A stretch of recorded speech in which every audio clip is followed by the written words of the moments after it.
So Santa brought my daughter one of these. This is a Little Tikes Story Dream Machine. Basically what it is a small projector that projects pages of a book onto any surface like a wall or the ceiling and reads the book to them. It's got a little light on the back, little characters on the front that you can change out. These parts need a home. Luckily, the folks over at Ujoy Bio gave me a couple rolls of filament, one of which I used to make this. This is a 56 cartridge holding tray. The only problem is I forgot to make a spot for the little characters here.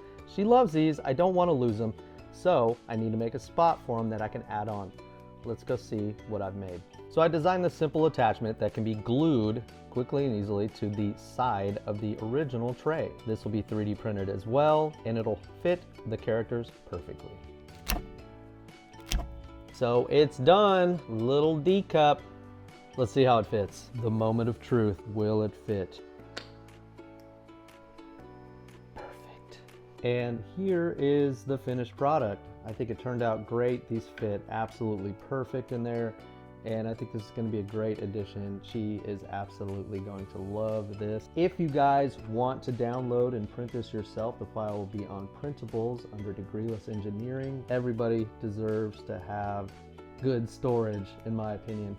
Thanks for watching, and again, thanks to Ujoy Bio for the filament. This stuff turned out great.